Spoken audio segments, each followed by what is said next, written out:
మన బాడీలో ఉన్న వేడిని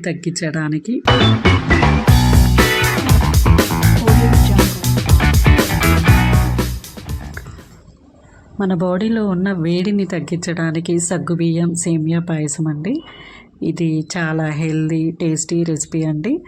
ముందుగా నేను ఇక్కడ ఒక గిన్నె పెట్టుకొని అందులో 1 స్పూన్ నెయ్యి వేస్తున్నానండి, గీ వేస్తున్నాను. చూడండి, ఇక్కడ డ్రై ఫ్రూట్స్ తినాలి అనుకునే వాళ్ళు ఈ నెయ్యిలో వేయించుకోవచ్చండి. ఇక్కడ నేను ఎలాంటి డ్రై ఫ్రూట్స్ వాడట్లేదు, సింపుల్గా చేస్తున్నాను. చూడండి, ఇక్కడ బాంబినో వాళ్ళయి సేమియా తీసుకున్నానండి. ఇక్కడ నేను 1 కప్ తీసుకున్నాను. చూడండి, ఇవి కొంచెం కలర్ మారే వరకు లో ఫ్లేమ్లో పెట్టి వేయించుకోవాలండి. త్వరగానే వేగిపోతాయి ఇవి. ఇది చాలా హెల్దీ రెసిపీ అండి. మోషన్స్ టైంలో ఈ టైంలో ఎక్కువగా వాటర్ చేంజ్ అయ్యి మోషన్స్ అవుతుంటాయి. ఆ టైంలో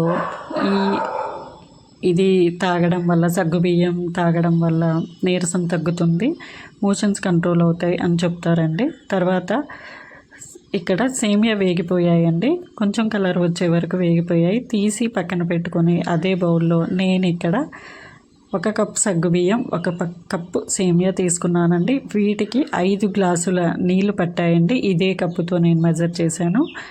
నేను పెద్ద గ్లాస్తో వాటర్ పోసానండి, బట్ ఈ కప్పుతో 5 గ్లాసులు పడతాయండి.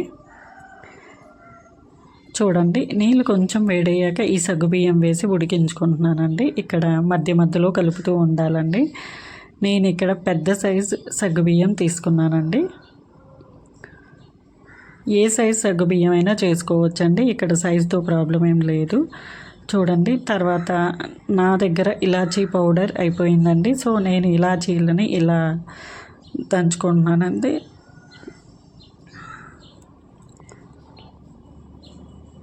నేను చూడండి, ఈ పీసెస్ని సపరేట్ చేసి ఆ పౌడర్ని సేమియాలో వేస్తున్నానండి. ఈ మిగిలినవి మనం టీ పౌడర్లో వేసి, టీలో వేసి వాడుకోవచ్చండి, అవి పడేయకుండా.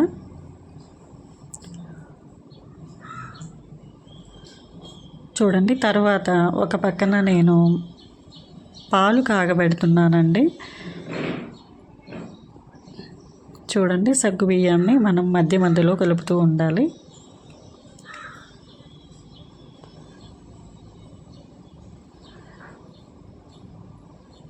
ఈ సగ్గుబియ్యం ఉడికాయా లేదా అని తెలుసుకోవడం కోసం ఒక చిన్న బౌల్లో నీళ్ళు తీసుకొని కొంచెం సగ్గుబియ్యాన్ని అందులో వేస్తే అవి ట్రాన్స్పరెంట్గా కనిపిస్తాయండి మనకి. చూడండి,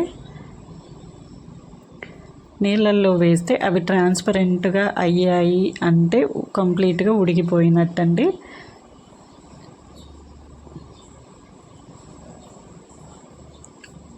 చూడండి, ఇక్కడ ట్రాన్స్పరెంట్ అయ్యాయండి. చూడండి, నేను మీకు చేతితో చూపిస్తున్నాను.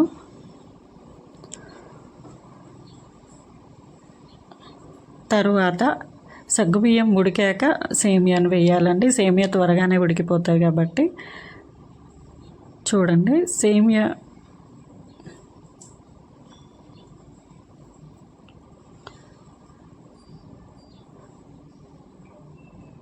సేమియా కొంచెం ఉడికాక షుగర్ యాడ్ చేయాలండి. షుగర్ యాడ్ చేశాక ఇంకా సేమియా పెద్దగా ఉడకదండి. చూడండి,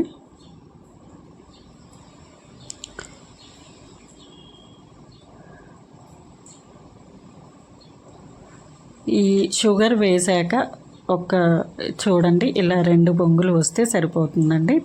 తర్వాత స్టవ్ ఆఫ్ చేసి మనం ముందుగా కాగబెట్టుకున్న పాలని ఇందులో యాడ్ చేస్తున్నానండి. ఇక్కడ పాలు లిమిట్ అంటూ ఏం లేదండి, ఎన్నైనా యాడ్ చేయొచ్చు. ఇక్కడ మధ్యలో నేను సాల్ట్ కూడా యాడ్ చేశానండి, కొంచెం సాల్ట్ టేస్ట్ కోసం అండి. ఎంత షుగర్ వేసినా సరిపోదు, కొంచెం సాల్ట్ వేయాలి అని అంటుంటారండి. సో కొంచెం సాల్ట్ యాడ్ చేశాను, అంతేనండి. మన సగ్గుబియ్యం సేమియా రెడీ అయిపోయిందండి. ఇది చాలా